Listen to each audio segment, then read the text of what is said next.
Ya, pertama kita bahas tentang bab termodinamika. Soal nomor 1, proses termodinamika yang mengubah seluruh kalor yang masuk ke sistem menjadi kerja seluruhnya. Merupakan proses apa? Nah, kita ingat untuk menyelesaikan soal nomor 1 ini, kita gunakan hukum termo 1, di mana kalor yang terlibat dalam suatu proses itu sama dengan usaha ditambah perubahan energi dalam. Nah, oke. Dalam hal ini katanya Q seluruhnya diubah jadi usaha. Berarti dalam hal ini delta U itu sama dengan 0. Nah, proses apakah yang delta U sama dengan 0? Nah, delta U itu adalah perubahan energi dalam. Ingat, perubahan energi dalam itu sangat dipengaruhi oleh suhu, yaitu F/2 nRT. Sehingga kalau delta U sama dengan F/2 nR delta T. Nah, dalam hal ini karena delta U-nya 0, berarti itu delta T-nya 0. Berarti tidak ada perubahan suhu. Maka proses yang tidak ada perubahan suhu adalah isotermis atau isotermal. Soal yang kedua, suatu sistem gas dimanfaatkan atau dikenai kerja sebesar 500 kilokalori. Nah, jadi ini kerja atau W. Nah, karena dimanfaatkan atau dikenai kerja, berarti W-nya ini usahanya negatif ya. Lalu kalor meninggalkan sistem. Nah, kalor meninggalkan sistem berarti Q itu min juga ya, keluar dari sistem. Ya. Maka nanti Q min, lalu perubahan energi dalamnya adalah berapa? Nah, dengan memasukkan persamaan Q sama dengan W tambah delta U, tinggal kita masukkan aja Q-nya minus ya. Minus 500 sama dengan teramati bahwa kalor meninggalkan sistem berarti Q-nya minus ya, minus 200. W dikenai kerja berarti minus 500 tambah delta U. Nah, delta U-nya adalah 300 kilokalori. Jadi delta U 300 kilokalori artinya energi dalamnya bertambah. Ya, untuk nomor 1 dan nomor 2 ini kamu harus tahu nanti di hukum termo 1 ada Q, W, dan delta U. Q melepas kalor positif kalau menyerap melepas kalor negatif menyerap kalor positif. W melakukan usaha positif mendapat usaha negatif, sedangkan delta U itu tergantung naik suhu atau tidak. Jadi delta U bisa plus bisa min. Nah, untuk soal nomor 3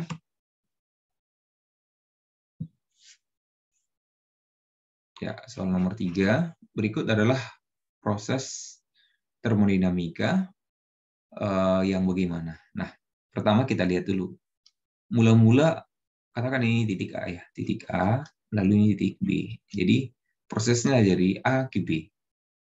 Nah, kita lihat volume dari A ke B itu dari 4V menjadi V. Nah, ini berarti udah pasti kompresi. Kompresi itu artinya dimanfaatkan. Nah, dimanfaatkan secara apa? Kita tes atau kita uji PV per T. Jadi P1 V1 per T1 sama dengan P2 V2 per T2. Coba kita lihat P1 atau PA. PA itu adalah P, VA 4V per T1 sama dengan P2 PB gitu ya, menjadi 4P, volumenya menjadi V T2. Nah, ternyata ini sama. Sehingga T1 akan kita katakan sama dengan T2. Nah, TA akan sama dengan TB gitu ya. Maka itu adalah isotermal. Sehingga ini adalah kompresi isotermal.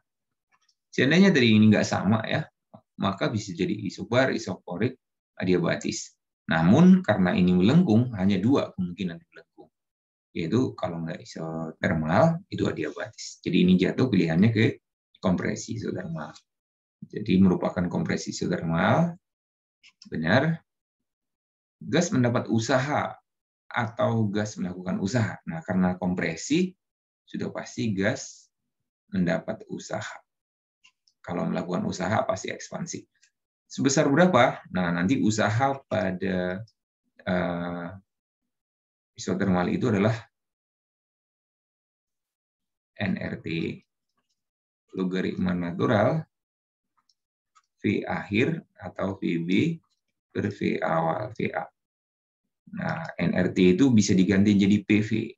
PAVA atau PVVB sama aja. Berarti bisa 4PV gitu ya. Logaritma natural VB itu adalah V per 4V. Nah, berarti logaritma natural seperempat atau minus 4PV logaritma natural 4. Nah, minusnya itu menyatakan bahwa dia mendapat usaha atau kompresi. Jadi jawabannya adalah 1 dan 3. Soal berikutnya. Untuk soal nomor 4. Di sini kalau ada siklus, kalau ditanya usaha, itu sebetulnya bisa kita hitung satu-satu. Ya, A, B, C, D gitu ya. Jadi proses A, proses B, proses C, proses D. Namun ada cara cepat untuk mendapatkan usaha satu siklus, yaitu luas grafik saja. Namun di sini kita lihat siklusnya itu apakah siklus negatif atau siklus positif. Cara melihatnya, lihat paling bawah itu positif, paling atas itu negatif. Nah, yang atas itu lebih besar dari bawah, berarti ini pasti siklus negatif. Atau kalau cara cepatnya lihat aja loop-nya itu perlawanan jarum jam, itu pasti siklus negatif. Berarti jawabannya pasti minus nih. Nah, usaha pada satu siklus adalah luas grafik yang diarsir ya. Luas yang diarsir. Berapakah luas yang diarsir itu? Berarti ini adalah 0,3 dikali dengan 0,2 kali 10 pangkat 5. Bisa kita dapatkan 2 kali 3, 6. 6 kali 10 pangkat 3 ya. Berarti 6.000, tapi minus ya. Soal nomor 5. Mesin Carnot merupakan mesin ideal atau bisa disebut sebagai mesin teoritis karena mesin Carnot merupakan mesin pemanas. Mesin Carnot bekerja pada sumber panas T, ternyata efisiensinya 40%. Jika diinginkan efisiensi jadi 50%, maka kenaikan suhunya berapa? Jadi untuk mendapatkan efisiensi yang lebih tinggi, maka suhu panasnya harus ditingkatkan atau reservoir tingginya harus ditingkatkan. Nah, kita cari dulu untuk yang efisiensi 40%. Efisiensi pertama ya, 40%. Nah, ini bisa kita dapatkan dengan rumus efisiensi sama dengan 1 min T2 per T1. Nah, efisiensinya 40% atau 4/10 sama dengan 1 min T2 per T1-nya adalah T tadi ya. Maka T2 per T sama dengan pindah ruas ya, 6/10. Jadi, T2-nya atau suhu rendahnya adalah 0,6 atau 6/10 T. Itu saat efisiensinya 40%. Nah, diinginkan agar efisiensinya 50%, maka T-nya ini harus jadi berapa gitu. Maka kita sekarang mau cari efisiensinya menjadi 50%. Agar efisiensi 50%, berarti 5/10 sama dengan 1 min T2. T2-nya kita pakai yang nih. T2-nya itu adalah berapa? 0,6 T dibagi T1 aksen yang baru ya. Nah, kalau kita hitung ini hasilnya T1 aksen itu sama dengan 1,2 T. Nah, tetapi hati-hati, yang ditanya kenaikannya. Nah, ini jawabannya. Kenaikan saja. Jadi, kalau mula-mula T sekarang jadi 1,2 T, maka naiknya adalah 0,2. Jadi yang ditanya adalah delta T1. Berarti itu sama dengan 1,2 kurang 1. Berarti 0,2 itu 1/5 T. Jawabannya A. Soal berikutnya, soal nomor 6. Perhatikan diagram mesin seperti ini. Jadi ini suhu reservoir yang panasnya 300 Kelvin, yang reservoir dinginnya 270 Kelvin. Nah, ini adalah mesin pendingin. Kenapa ini mesin pendingin? Karena lihat nih, usahanya masuk. Artinya mesinnya membutuhkan usaha. Mendapatkan usaha tentunya ini dari kompresor ya, atau dari listriknya. Perhatikan diagramnya, lalu pernyataan yang benar tentang mesin pendingin. Yang pertama, tidak mungkin terjadi aliran kalor secara spontan dari suhu rendah menuju suhu tinggi. Nah, ini adalah pernyataan yang benar. Karena sebetulnya kalor itu merambat atau mengalir dari yang tinggi ke rendah. Tetapi jika ada konveksi paksa atau dengan adanya bantuan usaha luar, bisa kita buat panasnya itu mengalir dari yang dingin ke yang panas. Ya, contohnya adalah kulkas atau AC. Nah, koefisien performance pada mesin pendingin itu rumusnya COP atau disebut dengan KP itu adalah Q2 per W. Ya, Q2 per W atau T2 per T1 min T2. Nah, di mana T adalah suhu dalam Kelvin. Nah, di sini T2 adalah suhu rendah, ini T2-nya, sedangkan T1 suhu tinggi. Nah, berarti ini 270 dibagi 300 kurang 270. Nah, ini adalah 9. Jadi koefisien performanya adalah 9. Apa artinya koefisien performa 9? Artinya jika menyerap daya atau menyerap kalor atau menyerap sesuatu ya, usaha dari luar sebesar W, maka kalau COP-nya 9, maka dia akan menyerap kalor dari suhu reservoir dingin sebesar 9 kali lipat. Sehingga jawaban nomor 3 ini adalah benar. Jika daya yang digunakan P, maka daya yang diambil dari sumber dingin adalah 9 P. Maka otomatis yang 4 salah. Terbalik ya. Jadi jawabannya adalah 1, 2, dan 3. Yaitu tentang termodinamika. Lalu kita masuk ke gejala gelombang. Nah, untuk gejala gelombang ini paling sekitar pengertian gelombang, sifat-sifat gelombang, dan karakteristiknya. Pernyataan berikut tentang sifat-sifat gelombang. Arah rambat tegak lurus dengan arah getar. Nah, ini disebut dengan gelombang transversal.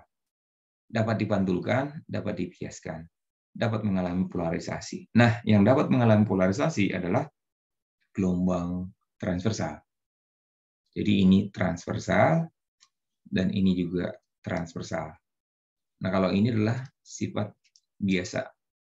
Baik gelombang transversal maupun longitudinal dapat dipantulkan dan dibiaskan. Jadi pernyataan terkait dengan gelombang longitudinal adalah gelombang longitudinal itu sejajar ya, arah rambat dan arah getarnya. Di sini tegak lurus, berarti pernyataan yang salah. Jadi yang benar adalah 2 dan 3. Soal nomor 8. Nah, di sini dikasih bacaan atau wacana. Lalu di sini ada yang bergaris cetak atau cetak miring ya. Dari penggalan tulisan cetak miring, cepat terambat di laut dalam lebih cepat dibandingkan perairan dangkal. Nah, di sini disebutkan ya, tsunami tersebut memiliki gerakan yang berbeda di perairan dalam maupun dangkal. Dalam lautan atau di laut dalam, gelombang tsunami itu kecil seperti bukit. Tidak terlalu jelas dan tidak berbahaya, tapi berjalan dengan kecepatan sangat tinggi. Nah, jadi V, D yang dalam besar. Sementara di laut dangkal, tsunami itu jadi melambat hingga kecepatannya jadi puluhan kilometer per jam saja. Akan tetapi ukuran gelombangnya besar dan sifatnya menghancurkan. Nah, itulah gelombang tsunami. Dari penggalan kata Ini kalimat ini kita tahu tadi V yang dalam lebih besar daripada V di yang dangkal.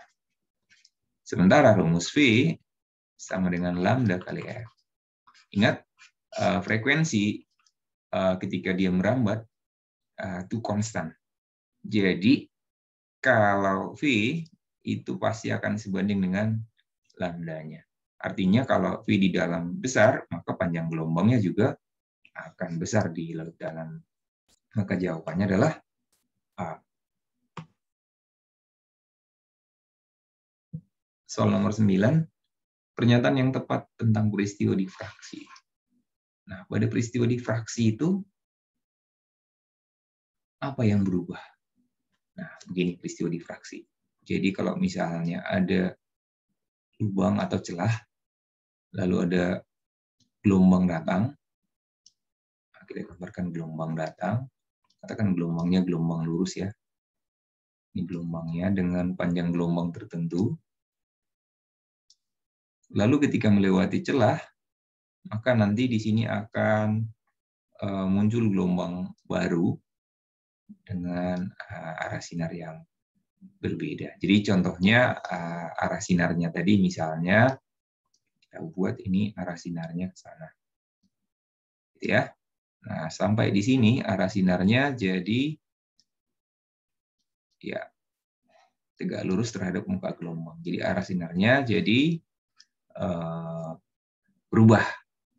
Tetapi kalau kita ukur panjang gelombangnya nih lambda, lalu di sini panjang gelombang jadi lambda aksen, ingat lambda sama dengan lambda aksen. Jadi dalam peristiwa difraksi, panjang gelombang tidak berubah, cepat rambat juga tidak berubah. Jadi arah sinar yang berubah. Arah sinar berubah sedangkan panjang gelombang dan frekuensi tetap. Lalu sekarang kita masuk ke gelombang berjalan dan stasioner. Coba perhatikan gambar berikut. Nah, ini disimpangkan, lalu pada saat katakan ini disimpangkan dan sudah bergetar selama T0, maka persamaan di titik P adalah apa? Nah, tentu persamaan simpangan di titik P, Y di titik P itu sama dengan amplitudo sin theta di titik P, gitu ya. A sin omega kali T di titik P. Nah, kita lihat T di titik P tentu pasti lebih kecil daripada T0. Karena apa? Mula-mula T0 dulu bergetar baru sampai ke P setelah melewati jarak X. Jadi TP-nya itu pasti sama dengan T0 kurang berapa lama waktu atau time delay dari O ke B-nya. Berarti waktunya itu karena ini berjalan dengan GLB, itu adalah X per V. Maka persamaan yang paling tepat adalah ganti TP-nya menjadi T0 min X per V. Maka jawabannya adalah C. Soal nomor 11. Persamaan gelombang berjalan dikatakan Y sama dengan A sin omega T min KX tambah theta 0. Jadi ini adalah amplitudonya sin omega T min KX tambah theta 0. Nah, dicocokin aja. Amplitudonya 4 cm benar. Lalu untuk frekuensinya dapat dari omega. Omega sama dengan 2VF. Omeganya 8Pi sama dengan 2VF. Maka frekuensinya adalah 4. Lalu bilangan gelombang K di situ adalah V per 4. Nah, di sini V per 2 berarti ini adalah salah. Nah, dari sini bisa kita cari lambda. Lambda, karena K itu adalah 2V per lambda ya. Maka nanti lambdanya adalah 8 cm. Sehingga dengan frekuensi 4, ya, lambda 8 berarti 32 cepat rambatnya. Nah, berarti 34 salah. Lalu pada saat awal, getaran berada di amplitudo, benar nggak? Saat awal itu berarti saat T dan X-nya 0. Nah, jadi ini kita uji di T sama dengan 0 dan X sama dengan 0. Nah, maka simpangannya sama dengan 4 sin 0 min 0 tambah V per 2. V per 2 itu kan 90, berarti adalah 4. Jadi simpangan pada saat awal itu adalah di 4. 4 itu amplitudo, berarti ini adalah pernyataan yang benar. Berarti jawabannya adalah 1, 2, dan 5. Soal nomor 12. Sebuah gelombang merambat atau berjalan dari D ke K dengan laju 36 cm per detik dan frekuensinya adalah 3 Hz. Dari sini kita akan dapat V sama dengan lambda kali F. Lambdanya adalah V per F, berarti 36 dibagi 3 berarti 12 cm. Lalu diketahui selisih sudut fasenya adalah 11 V per 6. Jadi dua titik D dan K, sudut fasenya berbeda 11 V per 6. Maka dari sini kita bisa dapat beda fasenya adalah berapa? Ingat, satu fase ada 2 V, itu satu fase ya, itu adalah satu fase. Maka kalau 11 V per 6, beda fasenya adalah 11 V per 6, karena satu fase 2 V, berarti tinggal bagi 2 V aja. Berarti adalah 11 per 12. Nah, ditanya jarak. Jarak dua titik itu kalau diketahui beda fase, maka beda fase itu sama dengan jarak dua titik dibagi panjang gelombangnya. Maka dari sini bisa didapatkan jarak dua titik itu sama dengan beda fase dikali lambda. Beda fasenya adalah 11 per 12 dikali lambdanya dari 12. Maka kita dapat 11 cm. Kita lanjutkan lagi. Soal nomor 13. Gelombang stasioner pada tali merupakan hasil superposisi gelombang datang dan gelombang pantul. Benar? Ya, jadi gelombang stasioner adalah hasil superposisi gelombang datang dan gelombang pantul. Gelombang pantul pada tali bebas bagaimana? Apakah dia mengalami pembalikan fase? Nah, karena dia talinya ujungnya bebas, maka dia tidak ada pembalikan fase. Tapi kalau misalnya ujungnya terikat, nah ini bedanya nanti kalau ujung bebas, nah ini kayak seperti dikasih cincin, lalu ini sumber getarannya. Nah kalau digetarkan, maka nanti di ujungnya ini bebas, berarti bisa naik turun ya. Jadi naik turun, ini nanti akan turun lagi, akan seperti itu terus ya, naik turun naik. Jadi tidak ada pembalikan fase dia. Berbeda kalau ujungnya adalah ujung terikat. Kalau ujung terikat ini jadi simpul. Nah ini perut ya, itu bedanya. Jadi ini nanti pas sudah sampai di sini, otomatis dia harus berbalik. Jadi mengalami pembalikan fase sebesar 180 derajat. Jadi untuk ujung bebas tidak mengalami pembalikan fase. Ya, untuk lebih jelasnya mungkin kamu bisa melihat di video saya sebelumnya tentang persamaan gelombang stasioner.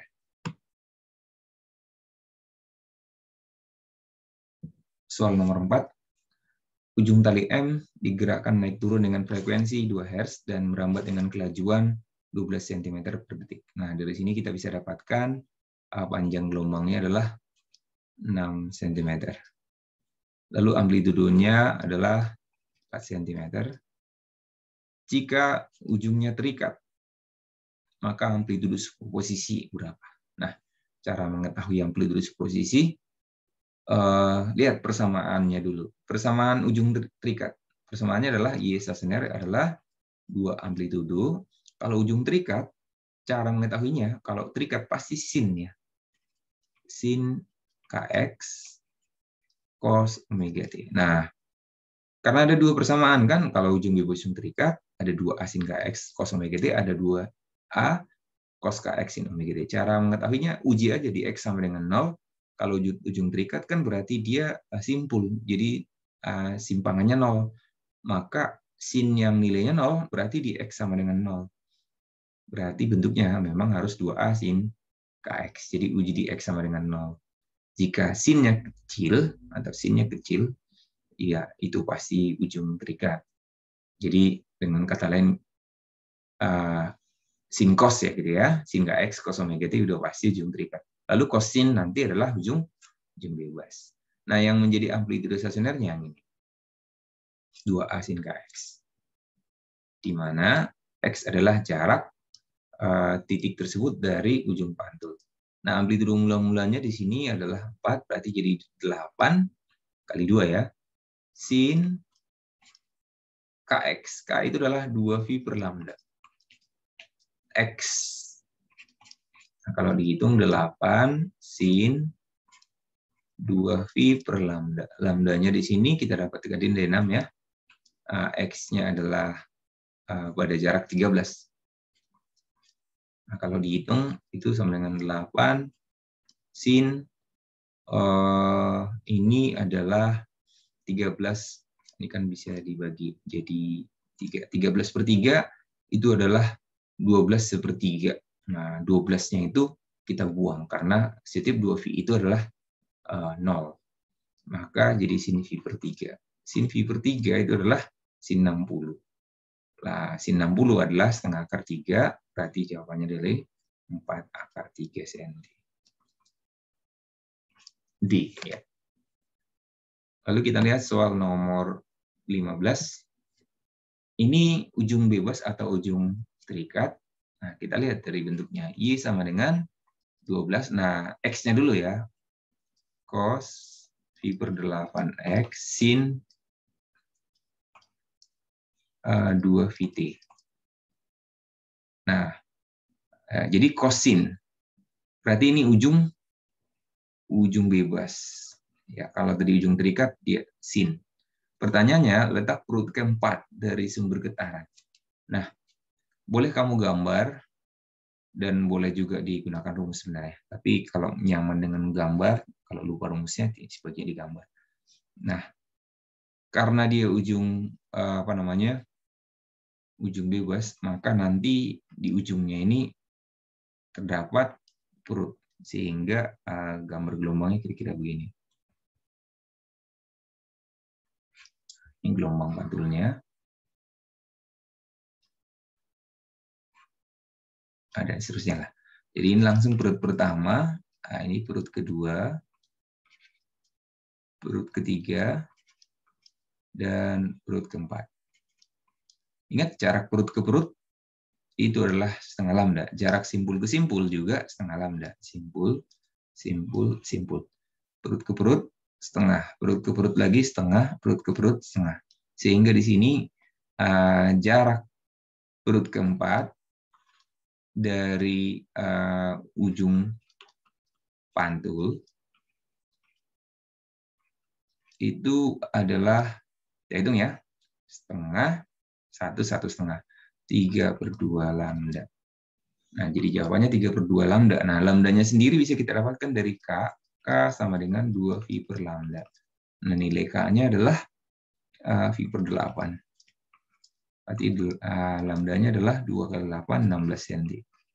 Jadi bisa kita hitung 3/2 kali 16. Maka jawabannya adalah 24 cm. Nah, tetapi hati-hati.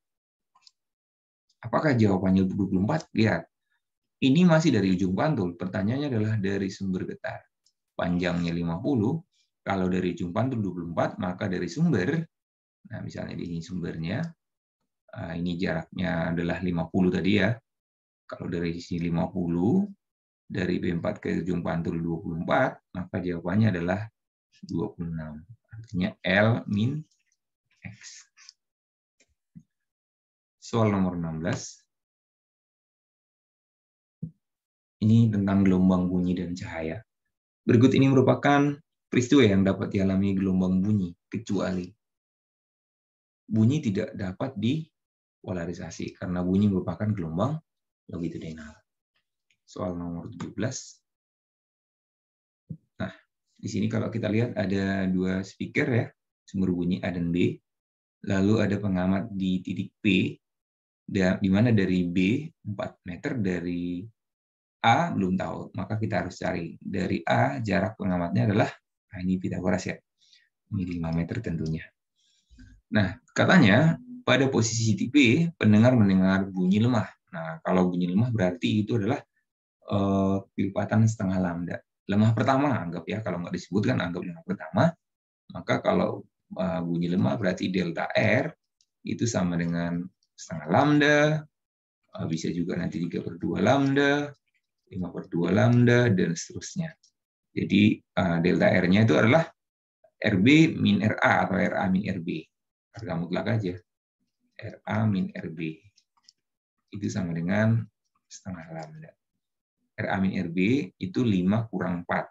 Berarti 5 kurang 4 sama dengan setengah lambda. Dari sini bisa kita dapatkan panjang gelombangnya adalah 2 meter. Lalu, pertanyaannya berdasar frekuensinya berapa? Kalau panjang gelombang 2 meter dan cepat rambat 320, maka frekuensi sama dengan V per lambda. 320 dibagi 2 itu adalah 160 Hz. Kita lanjut soal nomor 18. Nah, di sini ada dua sumber bunyi sebenarnya. Akan tetapi pengamatnya adalah pengamat yang ada di mobil atau ambulans A. Ambulans A bergerak dengan kecepatan 4 mprs, sementara pengamatnya adalah si A, gitu ya. Maka bisa dikatakan nanti kecepatan si pengamat itu adalah 4 mprs. Menjauhi ya, kalau menjauhi tandanya ya min ya. Di hukum Doppler atau efek Doppler, kan rumusnya nanti frekuensi yang didengarkan sama dengan V plus minus VP dibagi V plus minus VS dikali Fs, gitu ya. Nah, kalau dia pendengar menjauhi itu minus. Tapi kalau sumber menjauhi itu nanti adalah plus. Kalau pendengar mendekati minus. Nah, kita ingat yang itu ya hukumnya.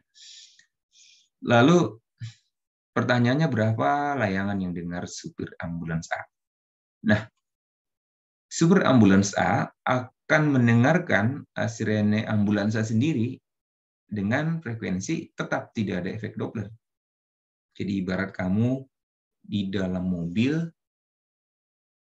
maka kamu akan mendengarkan sirene tersebut dengan frekuensi yang sama dengan sumbernya. Karena apa? Tidak ada gerak relatif antara pengamat dan sumbernya. Lalu yang mengalami efek Doppler yang mana nih? Yaitu adalah dari ambulans B.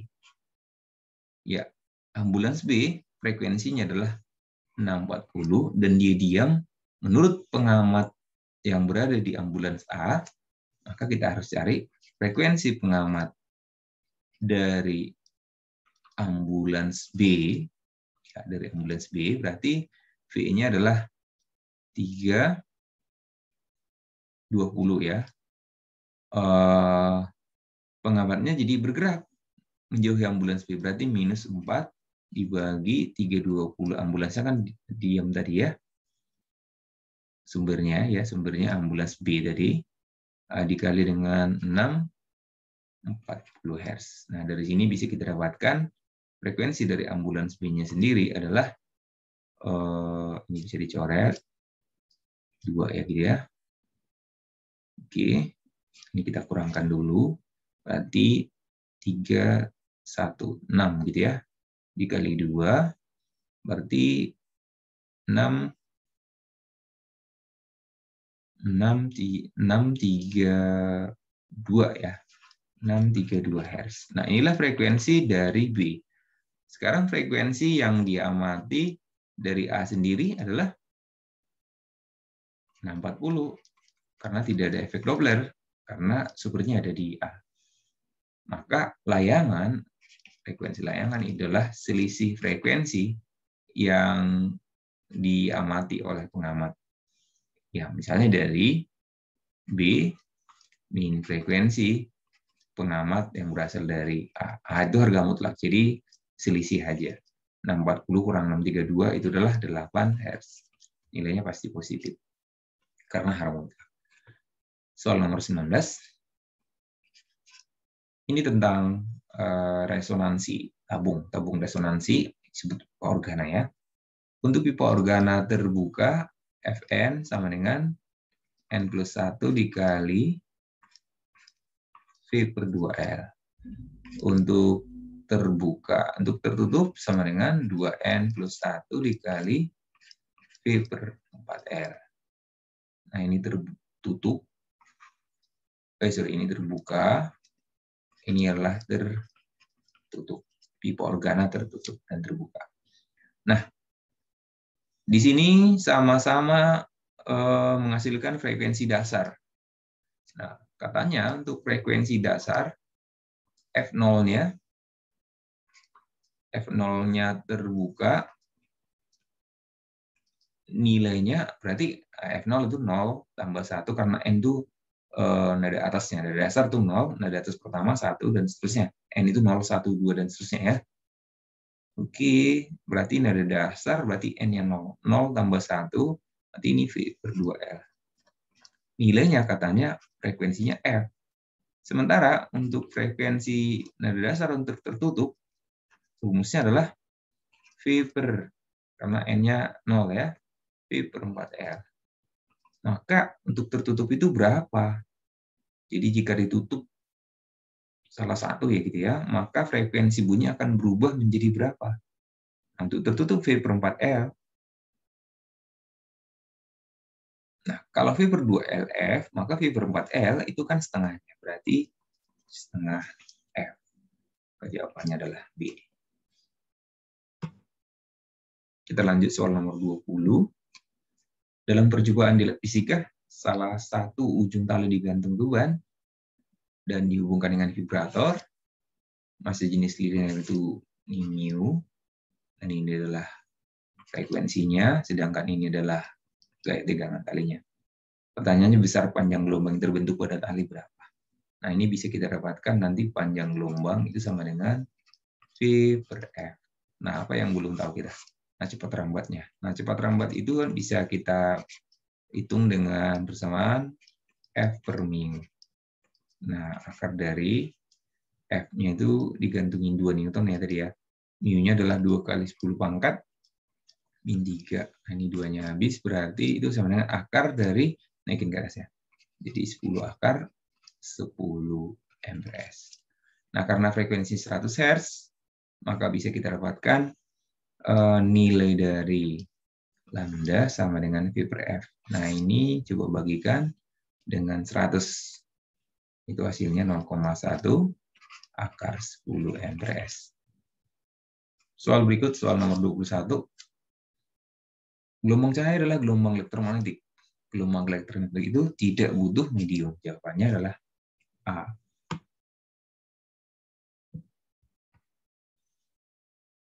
Soal nomor 22.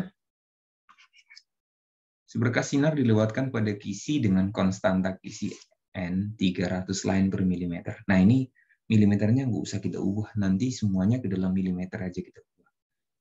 Supaya kita nggak repot. Atau boleh kita ubah menjadi dalam meter semua. Nah, yang penting sama satuannya begitu ya. Lalu dalam persamaan kisi difraksi ada yang disebut dengan pola terang, yaitu D sin theta N lambda. Nah, D itu adalah lebar celahnya. Dalam kisi nggak pernah diketahui D-nya, tapi diketahui konstanta kisi. D itu adalah seper N. Sin theta itu kalau sudut kecil bisa Y per L, tapi kalau sudut besar nggak boleh Y per L. Nah, apakah boleh kita gunakan Y per L untuk kasus ini? Pertama kita teliti dulu nilai Y-nya 6 cm terhadap L-nya. L-nya 4 meter. 6 cm dengan 4 meter itu sangat jauh ya. Maka sin theta itu kurang dari 0,1, maka ini memenuhi untuk kita gunakan Y per L. Jadi sin theta-nya kita ganti menjadi Y per L nanti ya. Y per L sama dengan N lambda. Nah, sekarang pertanyaannya berapakah panjang gelombangnya? Per N. N-nya adalah 300. Nah, ini dalam milimeter. Maka nanti panjang gelombang pasti dalam milimeter juga. Y per L-nya kita samain satuannya biar habis. Y-nya dalam satuan senti berarti 6 cm. L-nya 4 meter berarti 400 cm. Nah, cm habis berarti 6 per 400. 6 per 400 sama dengan jarak pola terang yang berdekatan, berarti N-nya 1.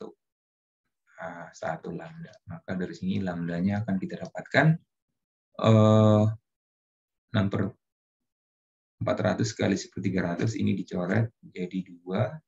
Ini coret jadi 2. Berarti hasilnya adalah 1/20.000 mm. Nah, ini akan sama dengan 5 kali 10 pangkat 8 meter.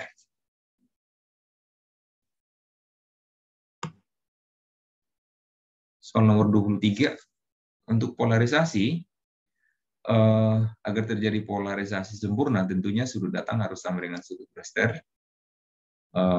Pada polarisasi itu nanti, ini bidang batas, ini garis normal, lalu ada sinar datang,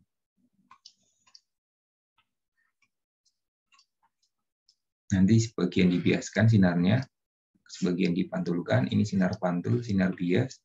Jika ini pas tegak lurus, maka nanti disebutlah terjadi polarisasi linear. Jadi polarisasi linear terjadi jika sinar bias dan sinar pantul tegak lurus. Persamaannya nanti adalah tangen sudut polarisasi sama dengan N2 per N1. Nah, N1 itu sinar datangnya, N2 sinar biasnya, dan sudutnya ini adalah sudut Brewsternya theta.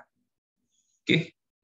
Nah, sinar berasal dari mana? Bisa aja sebenarnya dari medium rapat ke renggang atau renggang ke rapat. Jadi sebetulnya jawabannya adalah 1, 2, dan 4. Ya bisa 1 dan 2 ini bebas ya.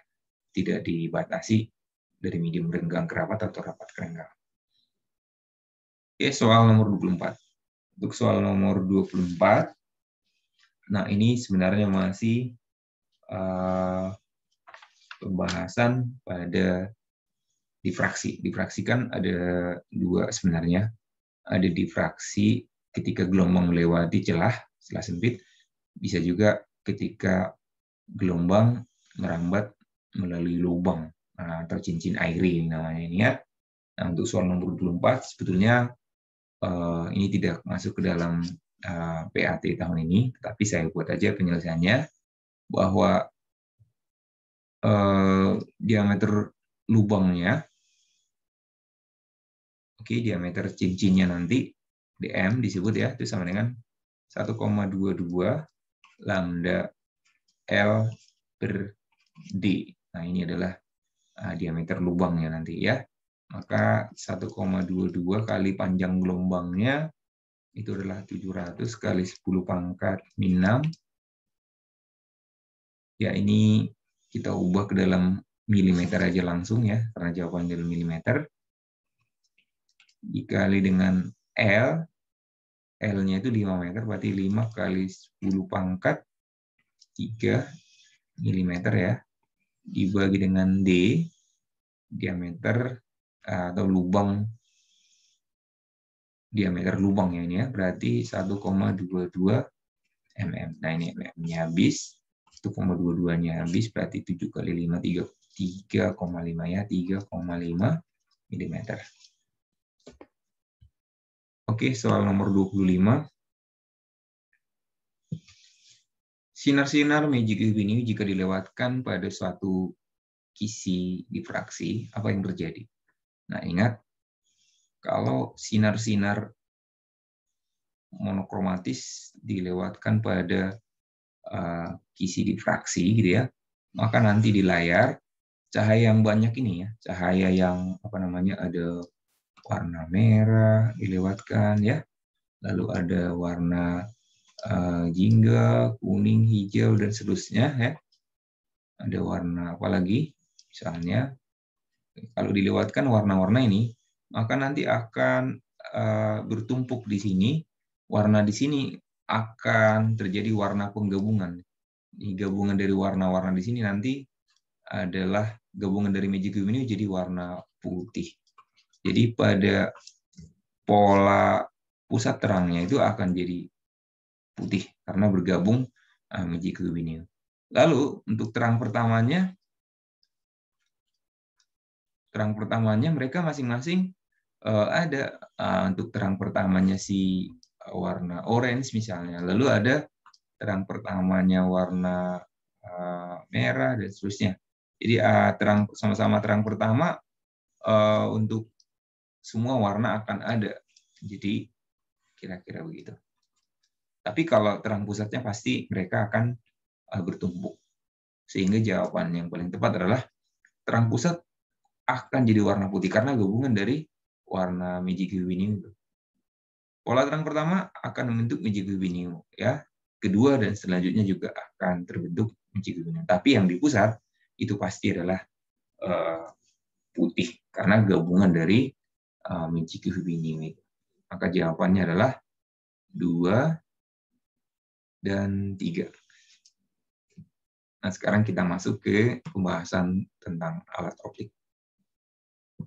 Seseorang dapat melihat paling jelas atau paling dekat 50 cm, dan paling jauh 5 meter. Maka orang ini disebut orang mata tua. Mata tua itu artinya harus menggunakan kacamata rangkap. Karena dia rabun jauh dan rabun dekat. Untuk mengobati rabun dekatnya dulu, dibutuhkan kacamata plus dengan kuat lensa sebesar berapa? Kita cari dengan menggunakan 1/f sama dengan 1/SO tambah 1/SI. Dengan menggunakan lensa dengan fokus tertentu, maka dia diinginkan jika melihat benda pada jarak pada jarak 25, maka seakan-akan dia ditempatkan di titik dekatnya. Nah, ingat bayangan kacamata itu adalah minus atau maya. Jadi minus ya 50. Dari sini bisa kita dapatkan fokusnya menjadi 50 cm. Maka kuat lensa yang dibutuhkan adalah 100/f, maka sama dengan plus 2 dioptri. Itu untuk mengobati punktum proksimum yang bermasalah. Untuk mengobati punktum remotum yang bermasalah, maka 1/f sama dengan 1/SO tambah 1/SI. Diharapkan dengan menggunakan kacamata dengan fokus tertentu ini, maka jika dia melihat benda yang tak hingga, gitu ya, akan jatuh tepat di titik jauhnya, minus 5 meter atau 500. 1 per tak hingga itu adalah 0, maka fokusnya adalah min 500 cm. Maka kuat lensa yang dibutuhkan adalah minus 1/5 dioptri, ya. Maka jawabannya adalah plus 2 dan 0,2 dioptri. Jawabannya adalah A. 1/5 itu 0,2 ya. Lalu soal nomor 27. Nah, ini kamera kalau digunakan memotret yang jauh, tiba-tiba kita memotret yang dekat, maka lensa kamera harus digeser. Bisa mendekati, bisa menjauh, tergantung pada penempatan di awal. Nah, kamera awalnya atau mula-mula ditempatkan atau digunakan memotret benda pada jarak dekat dengan 1 meter. Maka pada saat itu bayangannya berapa jaraknya? Bisa kita hitung pakai 1/f, 1/SO, tambah 1/SI. Nah, maka nanti 1/SI-nya sama dengan 1/f-nya 1/75 dalam milimeter ya. Kurang, berarti dikurang 1/1000 ya, supaya milimeter. Maka dalam hal ini 925/75.000. Maka SI-nya itu sebesar 75.925, itu sekitar kalau dihitung itu adalah 81,1 mm. Nah, itu awalnya. Sekarang Dia mau melihat benda yang sangat jauh dari kamera. Jadi dipotret benda yang sangat jauh. Berarti super SI akan sama dengan, langsung aja ya, super 75, fokusnya dikurang, langsung dikurang ya, super tak hingga. Karena dia melihat yang sangat jauh, bayangan benda yang sangat jauh. Maka SI-nya akan sama dengan 75 cm. Jadi posisi lensa ini, lalu ini layar, dari jarak berapa tadi? Jarak awalnya adalah, ini SI-nya. Dari ini layar, jadi jarak pertama adalah 81 menjadi 75. Maka dari jarak 81 jadi 75 ini harus diapain? Nah, layar adalah yang tetap, maka ini harus digeser ke kiri atau mendekati layar. Sebesar berapa? Ini selisihnya. Yaitu 6,1. Mendekati film. Jawabannya adalah D. Ya, itu caranya ya. Lalu soal nomor 28. Berikut pernyataan tentang pemakaian loop. Loopnya sangat dekat ke mata atau D dianggap 0. Menempel ya. Orang yang mengamati loopnya memiliki punktum proksimum 25 dan punktum remotum 4 meter. Ingat, pemakaian loop, benda harus ditempatkan ruang satu supaya apa? Bayangannya bisa diamati mata dan tegak ya. Lalu sifat bayangan loop adalah nyata, tegak, diperbesar. Salahnya adalah di nyata, harusnya maya. Jadi ini salah. Jika pengamatan akomodasi maksimal, maka nanti bayang ditempatkan di PP. Berarti ini benar. Jika pengamatan tanpa akomodasi, maka bayang ditempatkan di PR. Maka ini adalah benar. Oke, karena kebetulan PR-nya 4 meter, maka ini 4 meter. Kalau misalnya PR-nya tak hingga, maka bayangan tidak hingga. Jadi pernyataan yang benar adalah 1, 3, 4. Lalu soal nomor 25. Untuk soal nomor 25 ini, perbesaran angular atau perbesaran dari loop ini berakomodasi pada jarak X ini ya. Maka nanti bisa kita hitung perbesaran berakomodasi pada jarak X itu adalah Sn per F tambah Sn per X. Sn-nya itu adalah titik dekatnya, fokusnya bisa dilihat di sini 5 ditambah 25 per X. X-nya itu ya, X itu adalah ditambah SI. Jadi X-nya itu di sini bisa kita lihat D harga mutlak aja ditambah SI. Nanti SI-nya minus nih, maya. Nah, kita cari dulu SI-nya pakai rumus apa? Super F sama dengan super SO tambah super SI. Super 5 sama dengan super 4 ditambah super SI. Jadi bina 2, super 5 kurang seperempat ya gitu ya.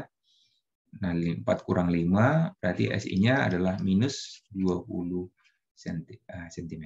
Nah, harga mutlak ya kita akan ya. Jadi X-nya itu 10 tambah 20, berarti di X-nya adalah 30 cm. Nah, ini adalah 30. Berarti 5 per 6. 5 per 6 itu adalah 35 per 6. Ya, soal berikutnya soal nomor 30. Panjang fokus lensa objektif binokuler 5, 10. Ini FOB dan ini FOK. Jika mikroskop menggunakan matrametrop tidak berakomodasi, jarak antara kedua lensa adalah 35. Jadi ini D-nya.